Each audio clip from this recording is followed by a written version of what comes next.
Alors voilà à quoi ressemble After Effects CC 2015 une fois que vous l'avez installé et que vous l'avez lancé pour la première fois. Alors ce qu'on peut noter en premier lieu, c'est ce côté, il est vrai, assez sombre, assez austère.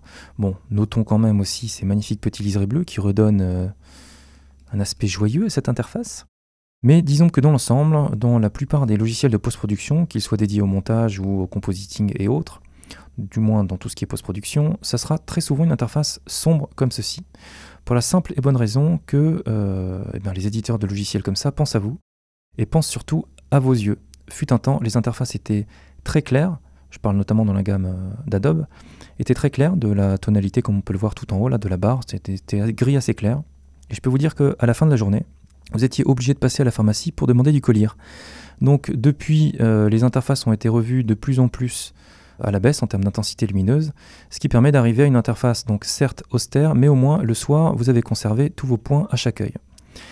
Donc là, à première vue, on se rend compte qu'After Effects est composé d'une multitude de panneaux. Vous voyez, à chaque fois que je clique sur une zone, elle s'encadre du liseré bleu qu'on a évoqué tout à l'heure. Donc en réalité, il y a beaucoup plus de panneaux qu'on ne peut le croire. Ici, c'est un espace de travail, on y reviendra plus tard. En réalité, si on va dans le menu Fenêtre, on se rend compte que tout ça, ce sont des panneaux. À chaque fois que vous avez une petite coche sur le côté, c'est un panneau qui est visible dans l'interface. À chaque fois qu'il n'y a pas la petite coche, vous en doutez, si je clique sur Caractère, ce panneau apparaît ici. Donc, on y reviendra après pour l'agencement et l'apparition et la fermeture des panneaux. Mais en tout cas, ce qu'il faut savoir, c'est que After Effects se résume principalement, du moins ce seront les panneaux que vous allez utiliser tout le temps. Il y a 4 panneaux principaux. La barre d'outils en haut, le panneau projet, le panneau montage, et ici, cette zone, cette famille de fenêtres qui est dédiée à tout ce qui est visualisation. Donc si on reprend depuis le début, on a d'abord le panneau outils, donc qui est assez commun, qui est à tous les logiciels de la gamme Adobe. Vous reconnaîtrez d'ailleurs certains outils qui sont récurrents d'un logiciel à l'autre. On a d'abord tout ce qui touche ici à ce qui est sélection, manipulation. Bon, vous verrez qu'il y a toujours des raccourcis qui sont associés, hein. Je vous citerai les raccourcis quand c'est préférable de passer par ces raccourcis plutôt que d'aller cliquer sur les outils. Hein. Donc ici d'abord tout ce qui est sélection et manipulation jusqu'à cet outil ici là qui est la rotation. Ensuite ici c'est plutôt axé vers la 3D puisqu'il s'agit des outils qui permettent de manipuler des caméras dans l'univers 3D d'After Effects. Ça, on verra ça bien plus tard dans les formations dédiées aux techniques avancées. Ici, je ne vais pas trop m'étaler dessus, c'est tout ce qui touche au point d'ancrage dans After Effects, à la manipulation de certains aspects des calques. Ici, c'est toute la partie vectorielle d'After Effects, c'est-à-dire création de formes prédéfinies. Ici, tout ce qui est création personnalisée de formes grâce à l'outil Plume. Et ici, le texte il est mis dans la partie vectorielle tout simplement parce que le texte est vectoriel. Et ici, c'est tout ce qui est lié à la peinture, peinture type, on va dire, outil peinture, ici tampon, et ici gomme.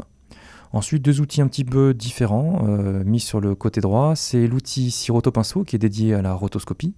Ça, idem que pour la caméra, c'est un aspect qu'on abordera plutôt pour les techniques avancées, dans un module à part. Et ici, l'outil coin marionnette qui vous permet de poser des petites punaises sur les éléments pour pouvoir les déformer à votre guise et les animer. C'est plutôt dédié au monde de l'animation pure et dure. Ici, je passe très rapidement, c'est les axes. Et ici, quelques options liées aux manipulations, aux points d'accrochage quand on manipule des calques. Bon, de toute façon, ne vous inquiétez pas, tout ça, j'y reviendrai. C'est pour vous présenter pour l'instant les 4 panneaux principaux. Donc la barre d'outils, le panneau outils.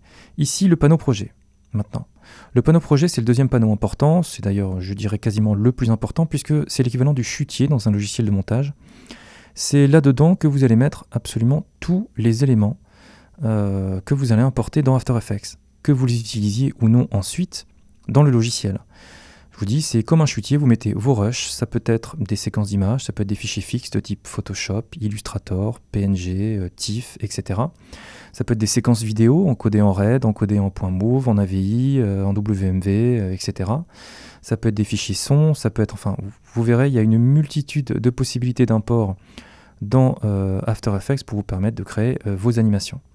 Donc c'est ici que vous allez mettre tous vos calques. Alors, on verra aussi qu'au fur et à mesure que les projets prennent de l'ampleur, il faudra quand même penser de temps en temps à ranger, à classer et à renommer tous ces éléments parce qu'au début, on n'aura juste que quelques calques. Mais petit à petit, vous verrez qu'on arrive très facilement à des dizaines, voire des centaines de calques. Donc d'où la nécessité de tout ranger. On verra précisément les petits modules de recherche là qu'on peut voir ici avec la petite loupe dédiée à chaque panneau qu'on peut voir ici ou dans certains panneaux spécifiques. Là pour l'instant dites-vous que c'est l'équivalent d'un chutier, c'est là que vous allez tout importer. Une fois que vos éléments sont importés, il faut les exploiter. Et c'est le rôle de ce panneau ici qui se nomme le panneau montage dans la version française d'After Effects. C'est l'équivalent, on va dire, je vais simplifier à mort, c'est l'équivalent d'un fichier Photoshop, c'est-à-dire qu'on va agencer des calques les uns au-dessus des autres, d'accord ? On va les manipuler, vous aurez énormément de propriétés, d'options, on va appliquer des effets dessus, etc. Mais la notion vraiment principale de ce panneau, c'est le rapport au temps qui se trouve sur la droite. Ici, il y a l'échelle de temps, c'est la timeline ici. Donc vous aurez non seulement à gérer ici l'empilement des calques, ici à la verticale, suivant l'indexation des fichiers, les uns par rapport aux autres, mais en plus de ça, vous devrez animer dans le temps ces éléments. Voilà ici, grâce à ce référentiel au temps. Alors ici, vous n'avez aucune idée quand vous travaillez directement là-dedans de ce que ça donne visuellement. Et c'est le rôle de la quatrième catégorie, la quatrième famille, on va dire, de fenêtres, de panneaux. C'est ici cette zone-là, pour l'instant il n'y en a qu'une seule, c'est composition. En réalité, vous verrez qu'il y en a d'autres. Il y a métrage. Vous voyez que par défaut, ça se met dans la même zone ici. Ce sont des onglets qui se créent au fur et à mesure. Et vous en aurez un autre qui sera calque. Alors, ici, cette fenêtre composition, à quoi elle sert? Elle sert tout simplement à vous montrer le résultat de votre compositing, de l'agencement des calques que vous aurez positionné ici. Voilà. Ça, c'est la fenêtre composition. Donc, c'est pour ça que je vous dis que c'est vraiment l'une des 4 familles ici de panneaux ultra importantes, donc vous ne pouvez pas travailler sans. Ici, c'est exactement la même chose, sauf que ça n'est pas dédié ici à l'affichage des mêmes éléments. Métrage, en réalité, ça va vous permettre d'afficher les éléments qui sont dans le panneau projet. C'est-à-dire que pour visionner, par exemple, une vidéo que vous auriez importée dans le panneau projet, vous allez double-cliquer dessus et hop, elle va s'afficher, non pas dans composition, mais bel et bien dans ce panneau dédié au métrage. Donc vous voyez que les noms des calques changent suivant qu'ils sont appelés depuis le panneau projet ou depuis la timeline. Ici, dans ce panneau-là, si vous double-cliquez sur un calque, il s'affichera dans calque. Donc si je récapitule, vous avez tout d'abord la barre d'outils, ici, avec tous les outils nécessaires à la manipulation, transformation, etc., déformation de vos calques. Ici, tout ce qui est panneau projet, donc l'équivalent du chutier, c'est ici que vous allez agencer et préparer tous vos éléments, tout classer. Ici, c'est ici que vous allez créer réellement vos compositions, vos compositings, vos animations, en empilant des calques et en les animant dans le temps. Et c'est ici, grâce à cette fenêtre de famille ici de visualisation, que vous allez pouvoir visionner et voir en temps réel ce que vous êtes en train de créer dans ce panneau-là. Donc voilà pour les 4 panneaux principaux. Alors, on y reviendra, je vous dis, plus en détail. Je ne passe pour l'instant sur tous les petits onglets, toutes les petites options. On le verra au fur et à mesure, parce que sinon, là, vous allez avoir le cerveau qui va exploser.